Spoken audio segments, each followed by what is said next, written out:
Today, Science Max is all about sound. We bend the power of sound to our will by making the loudest sound we can.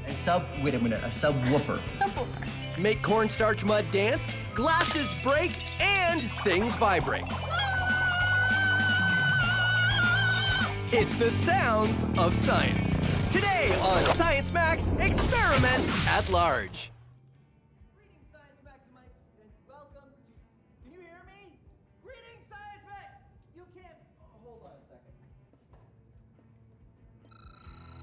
second. Greetings, Science... Yeah, that's much better. Greetings, Science Maximites, and welcome to Science Max Experiments at Large. Today, we're going to be talking about sound.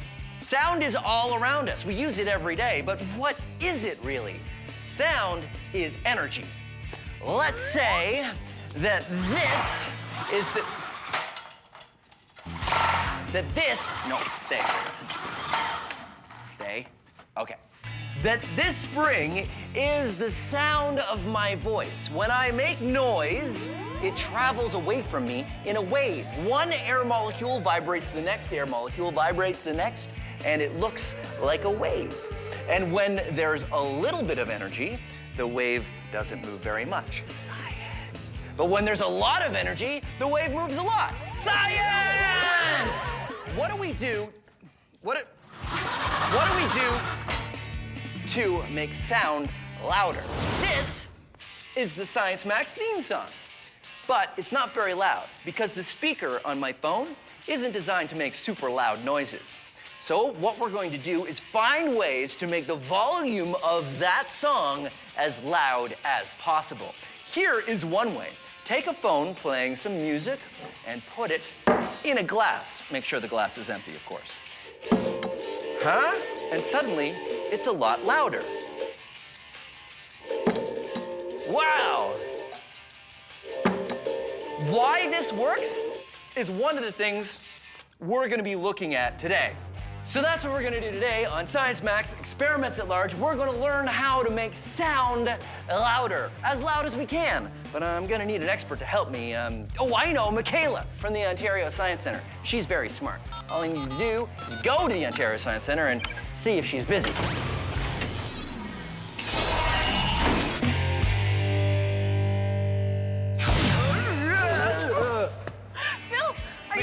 Yeah, Michaela, it's good to see you. Nice to see you too. That was weird. I was wondering if you could give me a hand with an experiment. Oh, I'd love to, yeah. It's a sound experiment. Sounds awesome. Right on. Okay, we'll take the portal. We'll go back to Science Max headquarters. Oh, take the portal? Cool. Haven't you taken the portal before? No, don't you remember it wasn't working last time? Oh, well, it's Is it working? fixed this time. Yeah, no, it'll be great. Trust me. Here we go. Whoa. What's going on, Phil? Is everything okay? Usually when I come through the portal, I land on something or something falls on me or... Not today. It's your lucky day. I guess so. Safe landing. Safe landing. Nice. High five. All right, so let's get started. Okay, cool.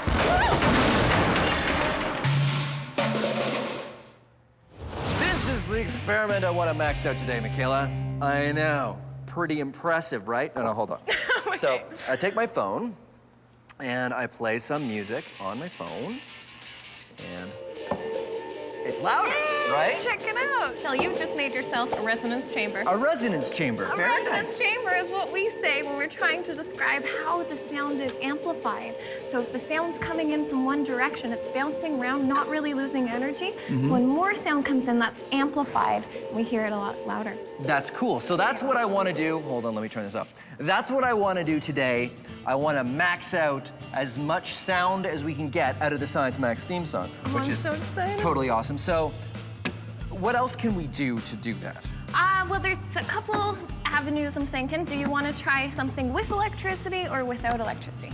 That's because with electricity, we're talking speaker systems and Yeah. Right. So why don't we do no electricity for now, and then All we right. can jump to electricity when we feel we've exhausted everything that's non-electric. Cool. So I was thinking we could try to make a megaphone, because if we have a lot of sound, we could, funnel it in one direction, and then it'll be louder. Okay. What do Yeah. you So think? the megaphone's pretty easy to make, right? We could just use, in fact, we could use this piece of paper, right? Yeah, let's try it.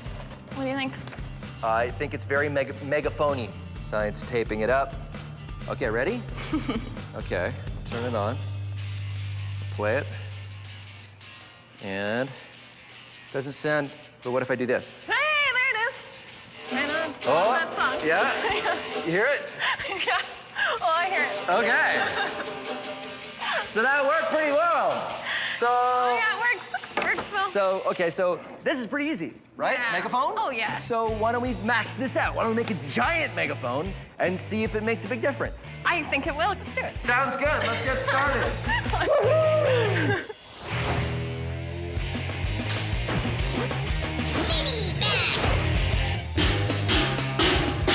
All sound is vibration, but it's really hard to learn about that vibration if you can't see it. I mean, sound is invisible, right? Well, here's a way that you can make sound visible. All you need is some plastic wrap and salt and a bowl, just a regular bowl, and an elastic, like this. So what you do is you take the plastic wrap and cut off a piece just large enough to fit over the bowl, and then use the elastic to wrap around the bowl to keep the plastic tight. Pour some salt on the bowl, and then watch this. Hello, vibrating salt. The plastic wrap is stretched tight over the bowl, making it like a drum. A drum that's very sensitive to sound vibrations. Your ear works the same way. That's why we call it an ear drum. The vibrations from my voice make the plastic wrap vibrate, and that makes the salt dance. But there's more. Let's max this out. This is a Chladni plate, and what it is just a piece of metal on a platform that vibrates up and down to a frequency which I can program with this dial here. And when the sound waves vibrate the plate, they can interact in ways that make the sand form interesting patterns. Take a look. The sounds I'm generating vibrate the plate, make it move like a wave. But when the vibrations reach the edge of the plate, they bounce back and interact with the other waves going the other way. The way these waves interact at different notes is what causes the sand to make these different shapes. So this is great, but you know what? We can max it out even more. Maxing it out even more.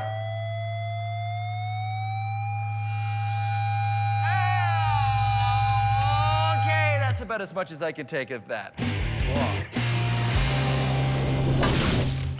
So Michaela and I are on a quest to make the loudest sound we can. The first step is to make things louder without using electricity. We've looked at a resonance chamber, and now we're going to make a large megaphone. Sounds can be amplified by bouncing sound waves around in a space. When I put my phone into the glass acts as a resonance chamber. The sound waves bounce around inside the glass, and they combine and stack on top of each other. This makes the sound louder. Resonance chambers are used by musical instruments like an acoustic guitar.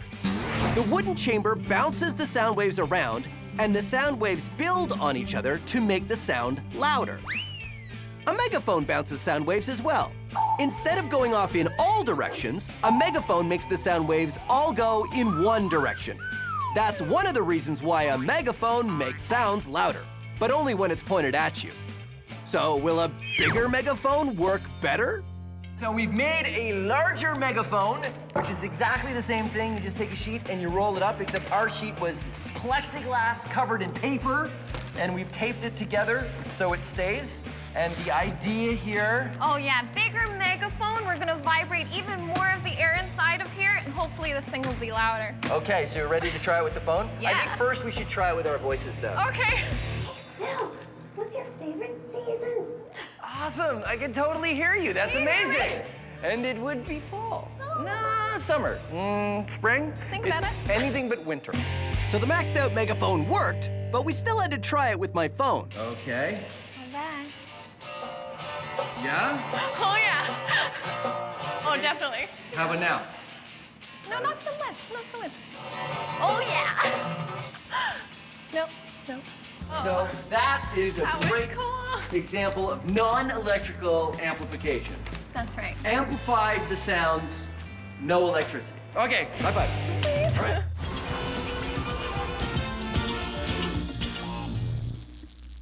Come on, make some noise!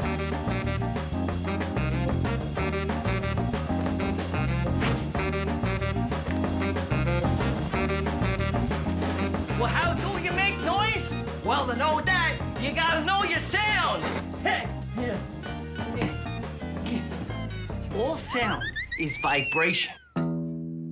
Here, take a closer look. You see? You got... Okay, let's try this again. All sound is vibration. The string of this guitar vibrates, which vibrates the air around it, causing the sound that you hear. Your vocal cords vibrate in your throat, causing you to make a sound. Ah, ah, ah, la, la, la, la, la, la. Look at this thing. Look at this thing. See how it's shaking back and forth? It's vibrating. Things that make a high sound, they vibrate faster. Vibrating really fast. Things that make a low sound, vibrate slowly.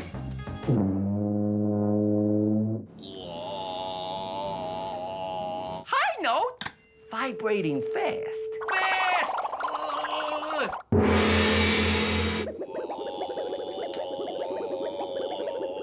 Fast vibrating! Slow. And now you know your sound.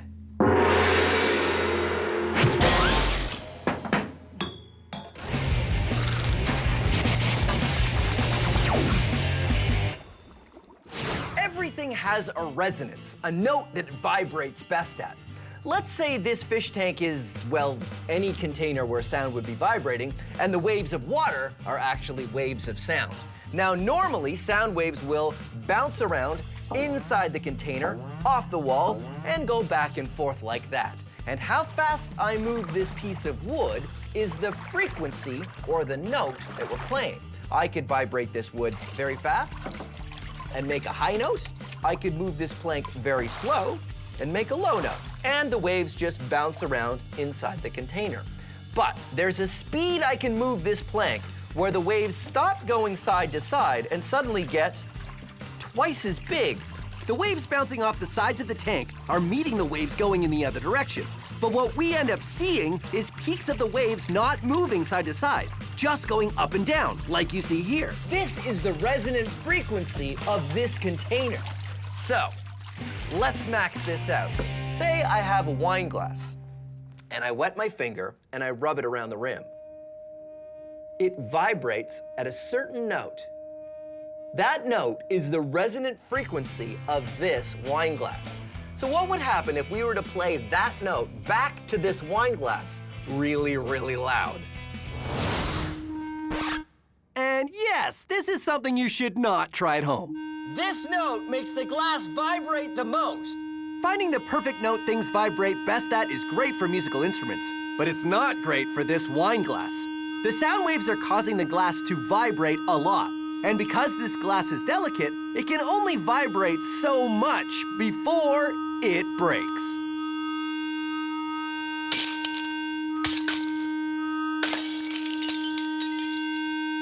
The vibrations were so strong that the glass literally shook itself to pieces. Science!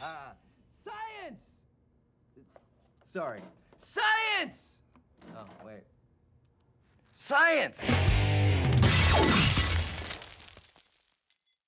Michaela and I have tried a resonance chamber and a giant megaphone to make sound louder. Now it's time to move on to the next step of the plan, using electricity to help us amplify sound. And that means speakers! So, speakers that you have at home, 3 different speakers here, right? Looks 3 different really busy. cones. Yeah, there's a lot going on. So what's the deal? Well, here at the bottom, we have a subwoofer. Wait a minute, a subwoofer. Subwoofer. So it's a woofer, the word is woofer? Yep. And it's, okay, so it's for dogs. Right? No, a subwoofer is for low notes here in our speaker. Ah. At the top here, we have a tweeter. So it's for birds. It's birds, dogs. So low, let me guess, low notes? Yeah. Tweeters, high notes? Yeah, high notes. And then we have this guy here in the middle, and that's called your mid-range speaker. Oh, that's not nearly a cool name. Now we have speakers, we've taken a look at that, but why don't we take one apart, Cool. right? Yeah, Because let's do it. I've got this one here that I spilled juice on, so it doesn't work anymore. So I've kind of taken it apart. So Cool. it's got, Oh, man, that's awesome. okay, so it's got the cover. That's cool. So what I find interesting is there's the speaker and the wires, right? Because it's electrical amplification. But check this out. This is just a ring to hold that on. And the rest is just an empty box. We know what that is. Resonance chamber. That's right. So that's why it's an empty box. So Let's take this apart too, see what's going on.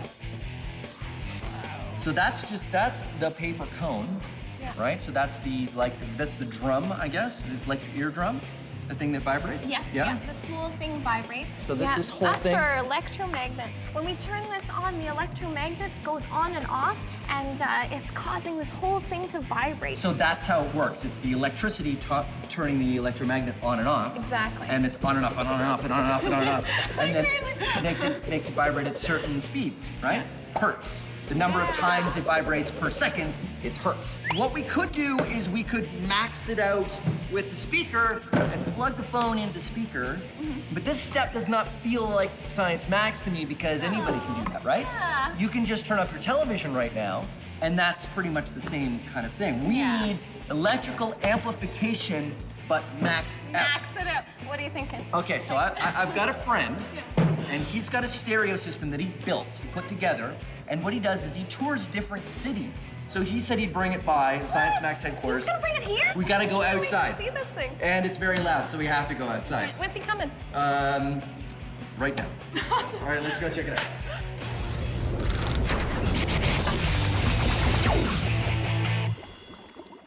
Seeing sound vibrations is fun. This kind of speaker is a special kind. It's called a subwoofer, which is designed to give you the low notes, the big rumbly bass sounds. I tilt the speaker so it's facing up and cover it with big sheets of plastic wrap, which I push into the cone.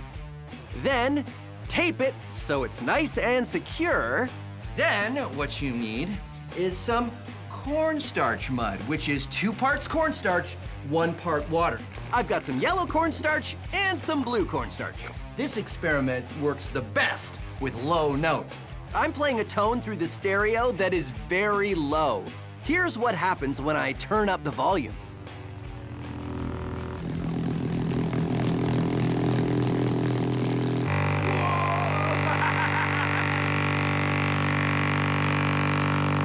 It's alive! You see, cornstarch mud is a shear thickening fluid, which means when you impact it, it turns solid. So the vibrations from the speaker cone are making the cornstarch mud impact, and that's turning it into a solid. But then it sort of also melts back into a liquid, so you get little columns of cornstarch coming up and falling down again. It's like it's dancing. Whoa!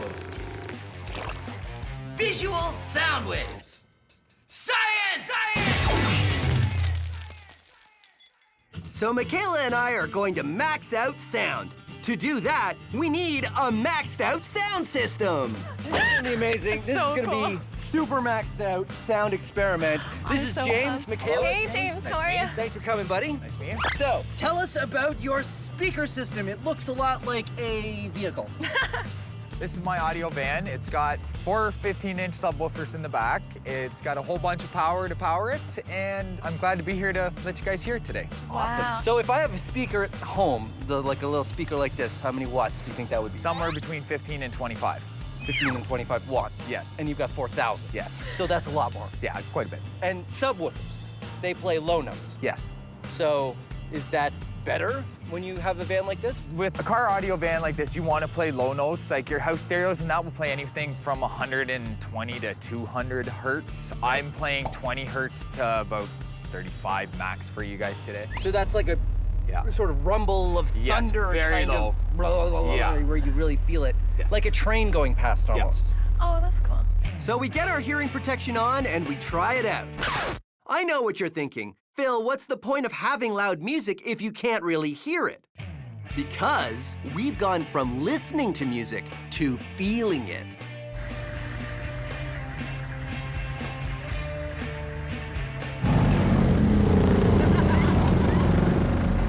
The sound waves are so strong that they have become a physical presence.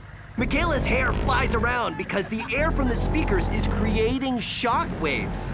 The sound waves are so powerful, they move the air back and forth, which makes Michaela's hair dance all over the place.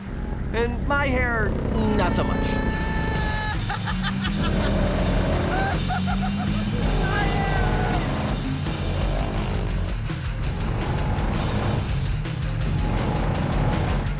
I'm totally jealous of your long hair. Yeah, you need to get longer hair. Okay, hold on. I'll go right. Okay.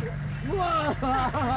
Science Mac, experiments at large, super sound! This episode of Science Max is all about vibration and frequency. Frequency and vibration. What's the difference? We build a maxed out Vibrobot, spin a giant disc, suspend water, and play with lasers. All on this episode of Science Max, Experiments at Large.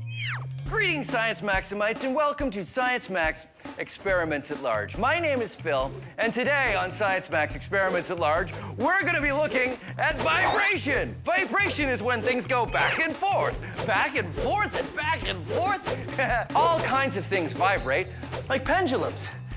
Pendulums. Wait, and pendulums. Pendulums are designed to swing back and forth. Stop that. Also, metronomes.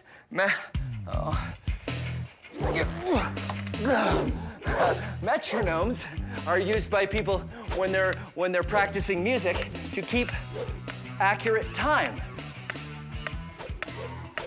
Yeah. Okay, putting it back. And okay, we're gonna be building. Whoa, okay. We're gonna be building this little guy. This is a Vibrobot, and he vibrates and he skitters around on the paper. And if we take the caps off the markers, he makes interesting patterns on the paper. Okay, so let's get started. Let's build a Vibrobot. Okay. Oh yeah, you know what? Maybe it's time to take off the ski boots, huh? Whew. There we go, that's better. So today, like I said, we're gonna be making a Vibrobot. And here are all the materials you need to make your own. Plastic cup, 3 markers, an electric motor, just make sure you ask an adult first, a battery, a plastic drink bottle cap, a toothpick, scissors. This kind of tape is called electrical tape. Science tape, which is the same as invisible tape, but of course I use this tape only for science. And some modeling clay. And these are 2 bendy straws that I've taped googly eyes to. These are not necessary. I just like them for decoration. Now remember, if I'm going too fast here, which I probably will be, you can get all of the steps on how to make your very own Vibrobot on our website. Okay, so here's how you get started. First, you're gonna make the feet for your Vibrobot. So I attach some science tape to the markers, and then I put the marker on the bottom of the cup. And then I do that again to the next marker, and then the third, balance it like that. There. Next thing you wanna do is take your plastic drink bottle cap and make a hole with a toothpick. You wanna make it off to the side, right about there. Just like that. That's so when it turns, it will be off center. That's what's gonna give us our vibration. So once you've made that hole, take some modeling clay and stick it in the cap to give it some weight. When you've done that, stick it onto the shaft of your motor like this. See how it's off center there? Now we just need to attach it to the Vibrobot. I just put it right here on the top, and I like to attach the battery to the back of the cup. And now finally, we're going to attach the eyes. We take some science tape, and we put the straws over here. I am Vibrobot. I am here to vibrate. Take me to your leader. So then you attach your tape with the wire to the top of the battery there, and then the other wire to the bottom of the battery, just like that, and let your Vibrobot make some art. Ha ha ha ha. Now, if the battery is new, your Vibrobot might be jumping up and down quite a bit. So you can do what I like to do and add some more weight, and then you make better lines with your Vibrobot. And your Vibrobot makes art. How long will he last? Probably till lunch. And there you go, Vibrobot art. Art made by a robot. How cool is that? So that's what we're gonna do today. I'm gonna meet Chris from Logix Academy, and he's gonna help me max out the Vibrobot. Plus, we're gonna learn a little bit more about vibration. come on.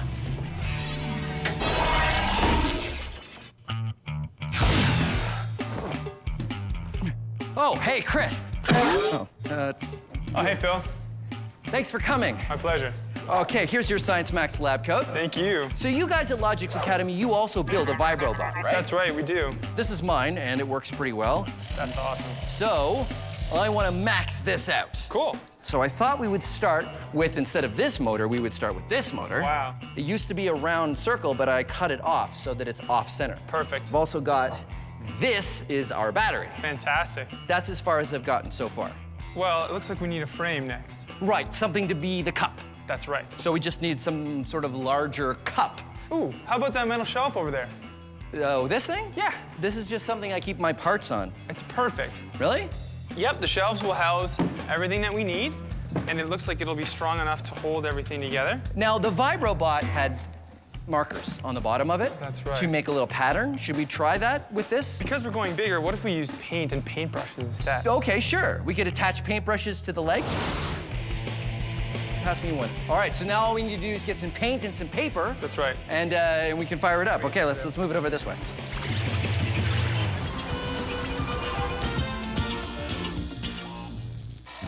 Vibration and frequency. What's the difference? They're all connected. Ta-da! Now, whoa. Vibration is things going back and forth. Back and forth. And back and forth. It's a cycle. Cycle, 25 bucks. Oh yeah, it's the wrong kind of cycle. Never mind. Well, if that's vibration, then what's frequency? Well, frequency is a measure of how fast or slow, how frequent those vibrations happen. Look at this bowling ball. Look. It is swinging back and forth, but not very fast. You could say it has a low frequency. We measure all kinds of things by their frequency. This thing is terrifying. When you turn the dial on your radio, you're tuning in to different frequencies of radio waves. Hey, look at this punching balloon. It's going very fast. You could say it has a high frequency. So, now you know. Vibration is something going back and forth, and frequency is how quickly it does it. Ramona, the bowling ball keeps coming through everything. How do you turn it off? Okay, back to our main experiment. Chris and I are taking a Vibrobot and maxing it out. We have a large motor and a battery, and we're taping it all to some shelving. Just like our small Vibrobot, our motor needs something to make it unbalanced when it spins. That's what will cause the vibrations. It's just taped. I haven't attached it in any other way. Do you think that's okay? As an engineer, I have superior faith in duct tape. Okay, well, that's good to know. We're also adding an on-off switch and some paintbrushes on the bottoms of the legs so our maxed out Vibrobot can make art just like the small one. The final step, dipping the brushes in paint and setting it on a big piece of paper. We fire it up and it immediately shakes everything off the shelves. Oh! It totally spilled all the stuff on the shelves. The motor shakes the Vibrobot a lot. But there's a problem. All that shaking is starting to take its toll on the shelves. The wheels come off, the screws come out, and finally... Whoa. It totally shook itself apart. Destroyed itself. The shelving unit just completely falls apart when it's being shaken. Vibration is really hard on the structure of an object. We need something more sturdy, something that can take weight. Steps, maybe? Yeah. Okay, hold on. Okay.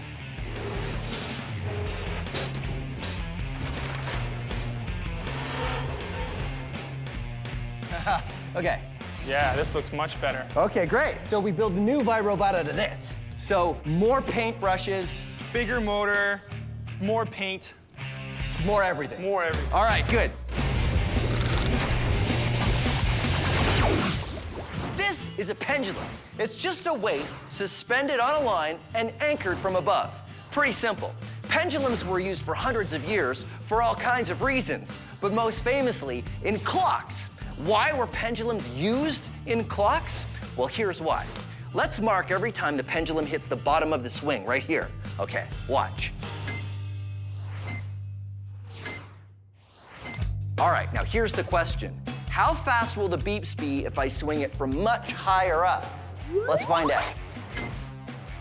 No matter how high the pendulum swings, it keeps the same frequency. That's why they were used in clocks, because it could swing for a long while, and even though it would lose energy, it would still keep perfect time. The frequency of a pendulum doesn't change, no matter how high it swings or how much weight is on the bottom. The frequency comes from how long the line is. Now this is a pendulum wave. Because each bowling ball has a line that's a different length, they have a slightly different frequency. They start out swinging together, but soon they start to make interesting patterns. Remember, each pendulum is keeping its own perfect time, even if it's slowing down. It's only the length of the line that gives each pendulum a different frequency. And now we're gonna max it out with well, I guess these are already bowling balls, so this is already pretty maxed out. I'm just gonna leave that there.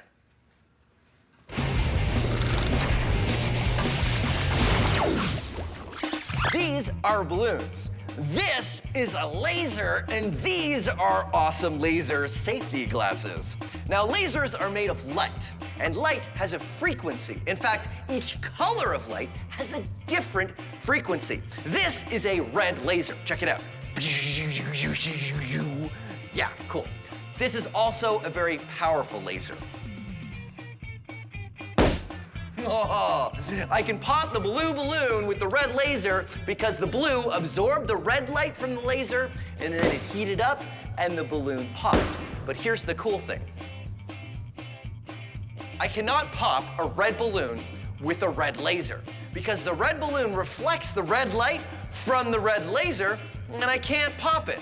If I wanted to pop a balloon with a red laser, I need to use a darker balloon, one that absorbs the red light, like a black balloon. So there you go. Lasers, frequencies of light. I'm gonna keep this red balloon because it's always nice to have a balloon. Chris and I are maxing out the Vibrobot, but our last version shook itself apart. Now the plan is to start with something more solid and try again. We found some very solid steps and added an even bigger motor, an even bigger battery, and attached a half-circle wheel to make the vibrations when the motor spins. We add some paintbrushes and fire it up. Here we go! Come on! Go, Vibrobot! It wants to move. Is it moving at all? So it's still not working. It's sort of getting caught in the paper and it's on the paintbrushes. And the paintbrushes seem to be absorbing too much vibration and then the paper's stopping it as well. So why don't we remove the paintbrushes? Yeah. And we might as well remove the paper if we don't have any more paintbrushes. Yes. And we'll see what happens. We'll see what happens. Okay. No paintbrushes, no paper. Okay. Now let's try it. 3, 2, 1, go! Yeah! Aha! It's moving. Not bad.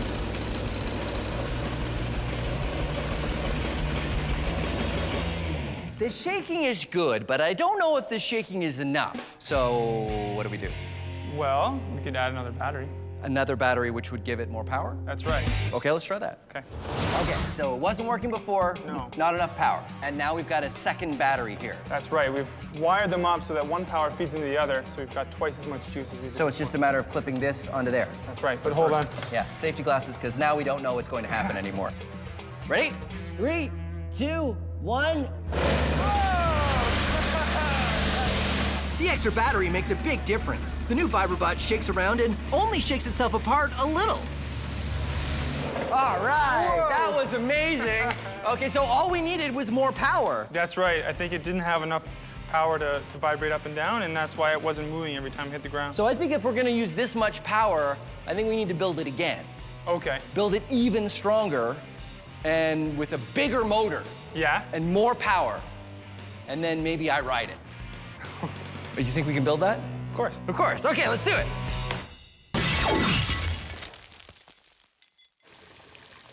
You want to see something cool? I can make this water levitate, defy gravity using the power of science. You want to see? Behold!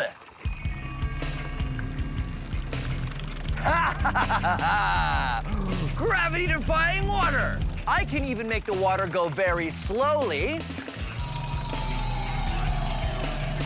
Or I can make the water go back up into the hose. Or I can make the water completely stop. You know what's interesting? The water does not seem to be stopped for me. You see stopped water because you are looking at it through a TV camera. See? Real life, TV camera. Real life, TV camera. You see, movie cameras and TV cameras take a whole bunch of still photos and then run them together really, really fast. 24 times a second for our TV cameras. I have created a device that drops water at 24 times a second, and what happens is everything lines up, so it looks like the water drops aren't moving. But watch this. I grab the hose and it's fine. But I let it go, and the hose is vibrating back and forth at exactly the same time the camera shutter is going back and forth, and everything looks like it stopped. The power of frequency has defied gravity. Okay, so not really. It's kind of a camera trick, but I prefer to call it science. Here's a fun way to play with things going back and forth. This is Euler's disc, and it's designed to spin like this. What's going on is friction and gravity are slowing that down and pulling it towards the Earth. Now, you don't need a fancy disc like this to do this at home. All you need is a pot lid. Check it out. When the pot lid spins, friction and gravity start to slow it down, which means each spin gets lower and lower, and the frequency gets higher and higher. But the difference between a pot lid and Euler's disc is Euler's disc is made to go for as long as possible. The heavy puck has a slightly rounded edge and sits on a glass surface that is slightly concave, like a bowl. All of this is designed to make Euler's disc last a really long time, which is quite a while. But eventually, friction and gravity pull the disc down, and finally, it stops. Pretty amazing, right? Well, wait till we max it out. This is Trevor, head of the Science Max build team. Hey. Thanks for setting this up, Trevor. So what is this? This is a giant side of a spool, big hydro spool. Okay, so this is the largest disc that we could totally find, and we've got it all hooked up here. We lift it up, we spin it, and then you pull the thing and it will drop down and spin like a coin, because it's the only way we can do that with something this heavy. Yeah. Ready? I'm ready. Okay. Trevor and I hoist it up and get it suspended above the ground. Yeah. Then I start to wind it up.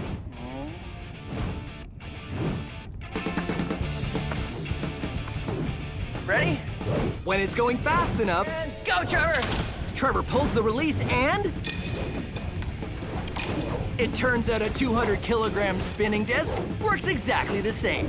As it spins and rolls, gravity and friction work on it, and the frequency speeds up as it gets closer to the ground until it stops. Giant Euler's disc.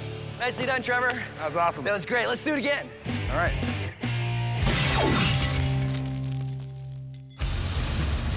Our Vibrobot was working well, so that means it's time to make it way bigger. We started with a big metal table and added a huge motor, one 20 times as powerful as the last one. Instead of batteries giving us 12 volts of power, we're going to use a plug, which is 10 times more power. We've added an off-center wheel for vibration, bolted the motor to the frame, and added a protective cage all around to prevent anything from flying off. It even has a seat for me to ride. Okay. Okay. You ready?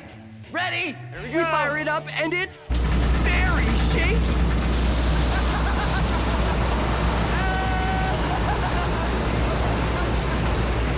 Oh, wow. Wow. That was really uncomfortable. It was like very bangy, even with the seat. Yeah. I'm gonna try standing on it. All right. When I try standing on it, the Vibrobot lives up to its name. It vibrates all around the lab.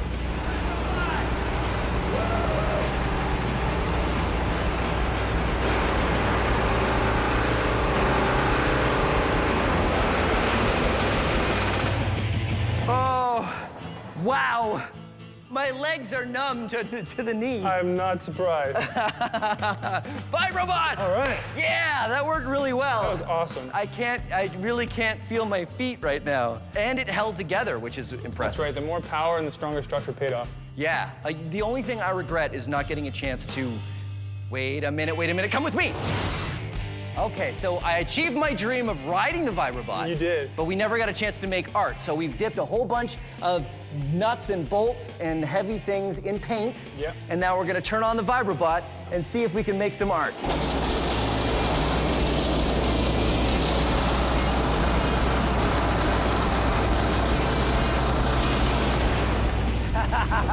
Let's see how it looks. Oh, wow. Ta-da! Vibrobot art.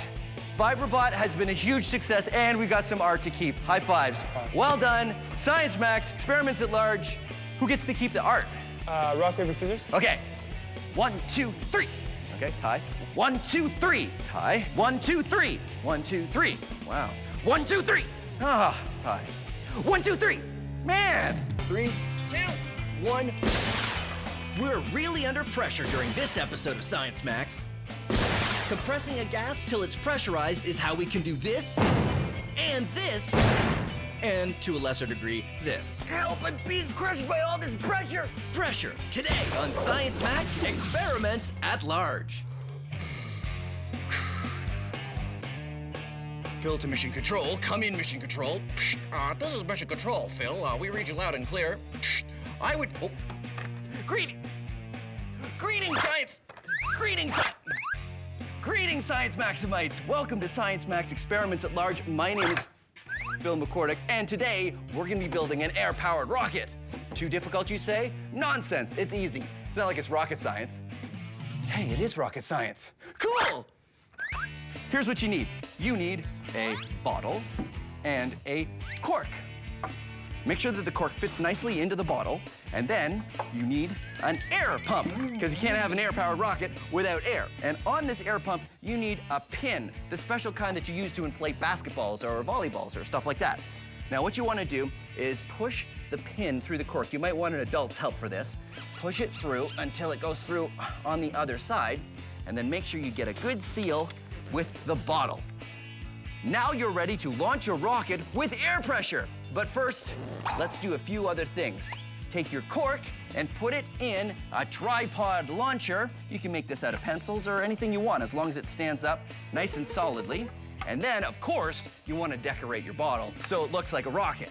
This is my rocket. Pretty good, right? So stick the bottle on the cork like before, like that. And then you stick the pin in the bottom. And what we're gonna do is we're gonna inflate the bottle with air pressure, and then it's gonna launch. Okay, here we go. You know, rocketry really isn't something you should do indoors. Come on.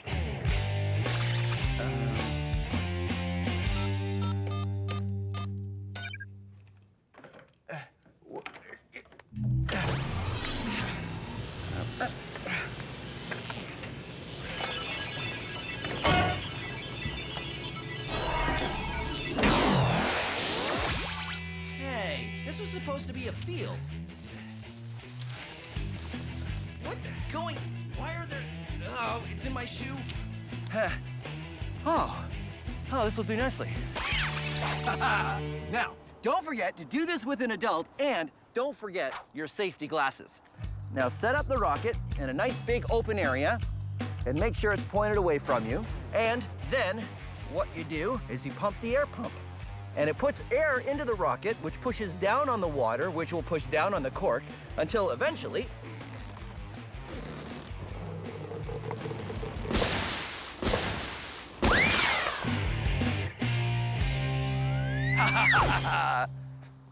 So, be Science Maximites and come up with your own rocket design. Try different amounts of water, different fins, even a different sized bottle. Try it for yourself and see if you can get one that goes higher than mine just did.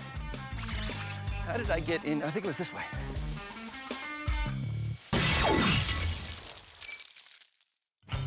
Do you want step-by-step directions on how to build your own air-powered rocket? Well, don't worry. Everything you need is on our website.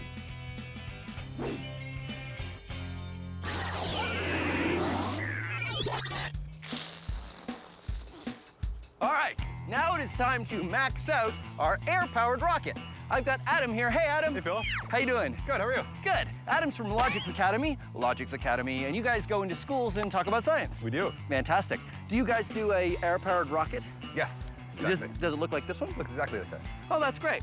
So how do we max this out? So we want to add more pressure to this bottle to try to get it to launch a little bit higher. More air. More air. Great, so what do we do? So we're gonna use one of these. Ooh. It's the air compressor. Right, which works a lot like the bike pump, right? Yeah, exactly. Cool. So we're gonna have compressed air coming from here through this tube into underneath here. Yeah. And out that nozzle there, and you're going to put your bottle on top. And out the nozzle like into that. the bottle, like that. Yep, and now we want to be able to hold it in place. So we're gonna have these little fingers here that are actually gonna work to hold it until we want to let it go. So we're gonna lock it in place. Oh yeah, look at that. Totally locked. Exactly. And then what? How do we launch Now, it? you're gonna take this cord and go a safe distance away, and we are going to pull it. And then we would pull it.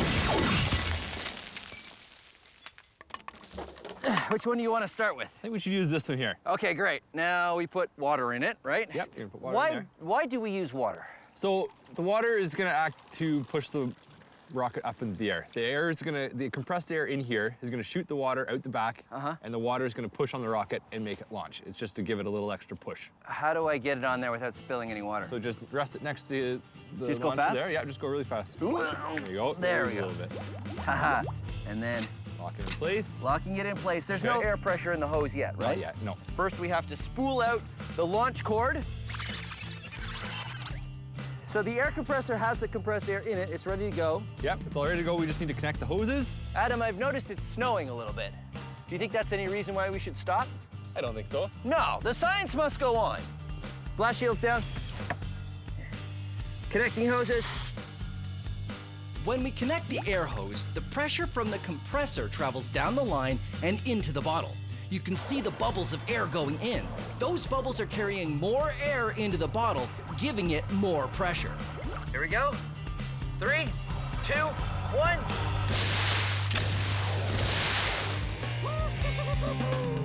All right, there's the rocket. Let's do it again. Launching in 3, 2, 1. Woo! Nice. Success. Success. Nice. So, small bottle, worked really well. How do we make it bigger? I know, bigger nose cone? I think a bigger bottle. Oh, bigger bottle, yeah, of course, that's easy. How about this empty water bottle that we have now? That might work, except that the top here is too big. I don't think it'll fit on our launcher. Oh yeah, so what should we use? A 2-liter pop bottle might work a bit better because it'll be about the same size. Oh, that's right, 2-liter pop bottles have the same opening as these small water bottles. Exactly. That's great. All right, let's make a couple rockets out of 2-liter pop bottles. Awesome.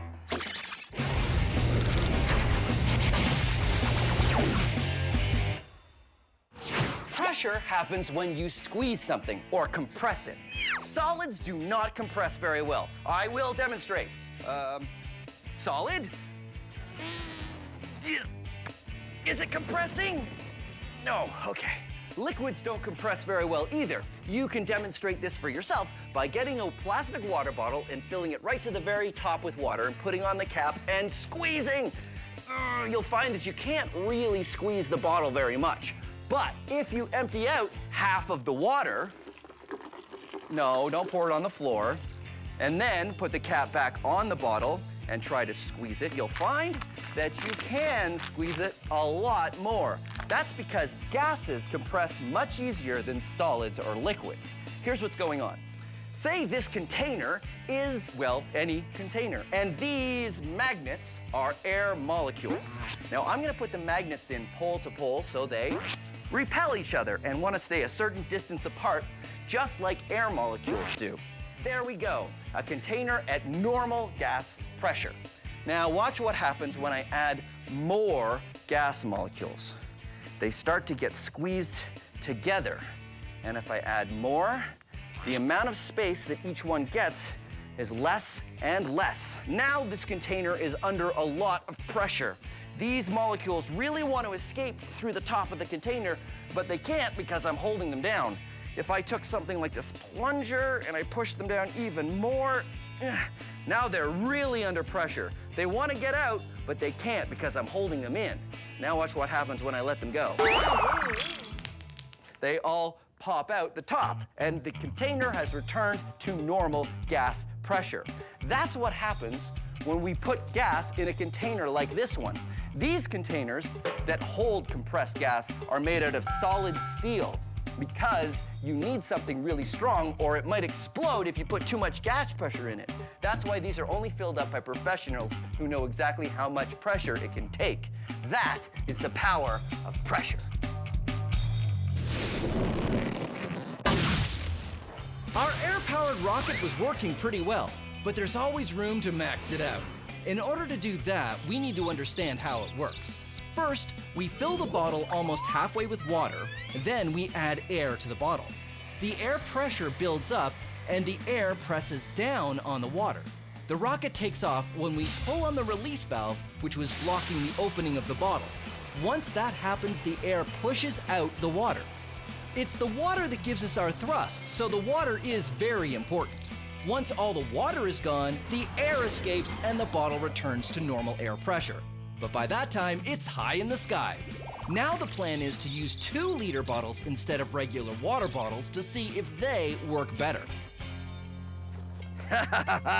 Now we've made a few more rockets out of 2-liter bottles, and I'm gonna fill this one up with water, and we're going to fire it again and see what happens. Now, the idea is that these will work better because they have more volume, and more volume means we could possibly put more air pressure in. It's hard to know until you try it, of course. But the other reason why it might work better is 2-liter bottles generally hold carbonated beverages, which means they already have to be made a little stronger than regular water bottles because they have to hold in the carbonation, which is just like air pressure. All right, ready to go. Okay, here we go. You ready, Adam? Yep. Okay, blast shield down. Pressurize! 3, 2, 1.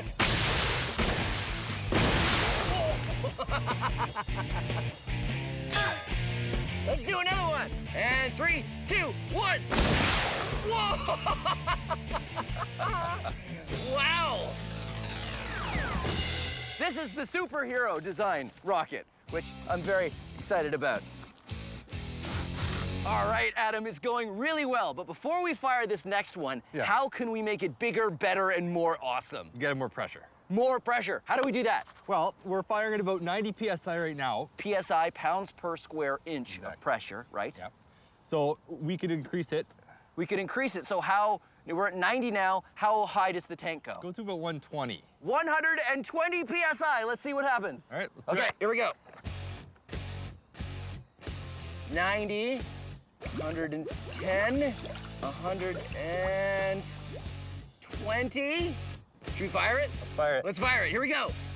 3, 2, 1.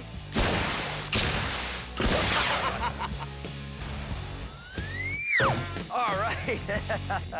Hey, actually, it worked okay. There's just a piece missing here, but I think the bottle is still okay. Yeah. So, 2-liter bottle, full pressure. I think we can still make something even better, even more maxed out. What if we used an even bigger bottle? You know the 5-liter ones that you see on a water cooler? Yeah. You think we can use one of those? Definitely. I think we could use that. We need to change the mouthpiece size Yes. to fit our launchers. Well, let's do it. Do it.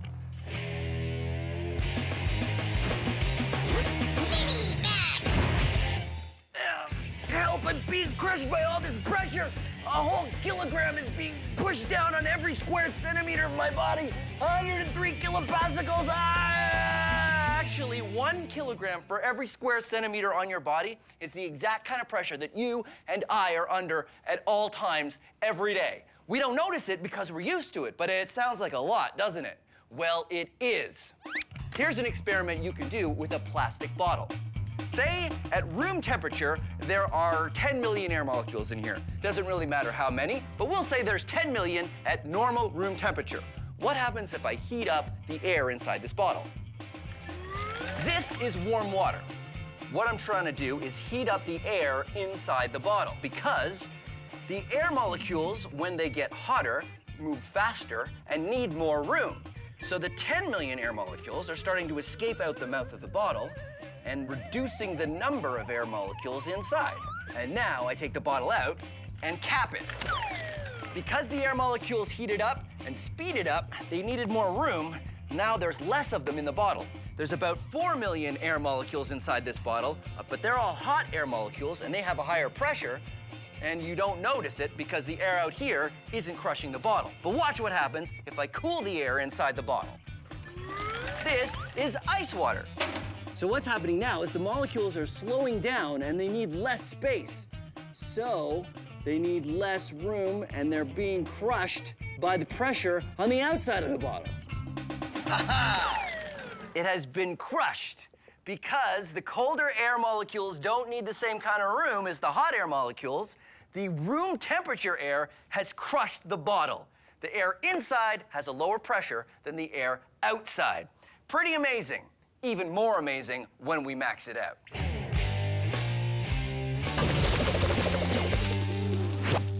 This is a steel drum. What we've done is we put some water in it and we're heating it up to boiling so there's nothing but hot air inside the drum. This is an airtight cap, which we use to seal the drum. And now we cool the drum off. Hey, Trevor, give me a hand. Ready?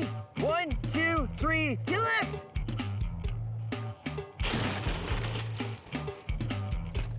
That's good. This pool is filled with ice. What we're doing now is cooling off the steel drum, which will cool off the air inside it. Which means, eventually, the air inside the steel drum will be a much lower pressure than the air outside the steel drum. Because this steel drum has a lot more volume than a 2-liter pop bottle, it takes a lot longer for the air to cool down. The other thing to think about is that it's a steel drum. I could stand on it and it wouldn't even dent. But sure enough, after a few minutes... Whoa! Check it out! The barrel has totally crushed. The low pressure air inside the barrel wasn't enough to withstand the force of the regular air pressure that you and I walk through every day. The air pressure all around us is enough to crush a steel drum. How cool is that? Our air-powered rockets have been working really well, but we still want to go further. Since the 2-liter bottle worked better than the water bottle, we think increasing the size again might make it more awesome. So now the plan is to switch our 2-liter bottle with a 20-liter water cooler jug and make a rocket out of that. Because the launcher nozzle, which holds the bottle in place till we're ready to launch it, isn't going to fit the opening of this bigger jug, we've decided to use the cap that came with the jug. If we screw the cap on, it'll work sort of like the cork. The air pressure will press down on the water and keep pushing against the cap until the cap has a catastrophic failure, which is a very cool way of saying that eventually the cap will break and the bottle will shoot into the sky. 20-liter water cooler jug filled with some water. This is the cap that'll work sort of like the cork. We put the air pressure in there, the cap can't take it anymore, pops off, and the thing flies, hopefully. Let's find out. Okay, that looks good. There. Let's do this. Go for pressure! Uh-oh. Uh-oh.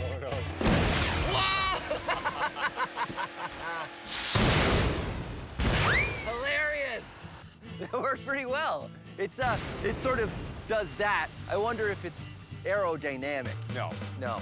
So, what else can we do to make it even more maxed out? I think we've used the 2-liter bottles to work really well. The 2-liter bottles Yeah. are the best, right? I think so. So, what do we do? I think we probably stack them. We stack them on top of each other. Yeah. That work. I like that. So we put a whole bunch of them together. Yeah. Tell you what, I'll do you one better. Why don't we use 3 stacks? Awesome. We'll use 3 stacks, 3 launchers, 3 times the thrust, and we'll make a giant rocket out of 2-liter bottle. Yeah, great idea. High fives. Here we go. Gas molecules get further apart when you warm them up and closer together when you cool them down. So what happens if you keep cooling them down? Well, they turn into this. This is liquid nitrogen. Nitrogen makes up 78% of the air we breathe, but when you cool it down to minus 196 degrees Celsius, it turns into a liquid. It's boiling right now because at room temperature, nitrogen wants to be a gas. So the liquid nitrogen is turning into gaseous nitrogen, and all of the extra molecules are escaping through the top of the bottle. So what happens if I put a cap on the bottle. Right now, the liquid nitrogen is turning back into a gas, but because there's a cap on the bottle, the gas has nowhere to go. So the pressure is just gonna keep building and building until the plastic bottle can't contain it anymore, and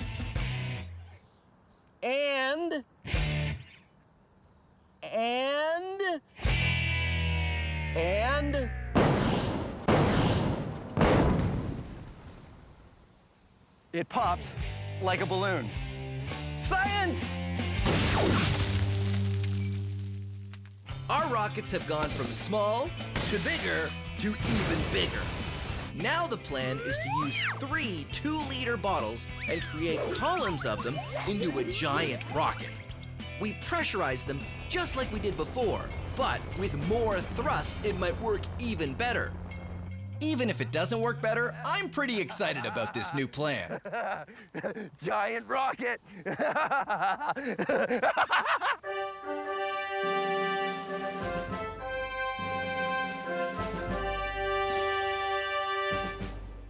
Giant rocket!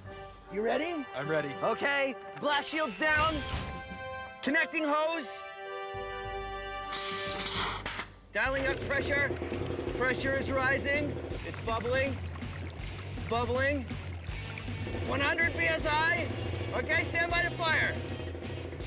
3, 2, 1. Whoa! Woo!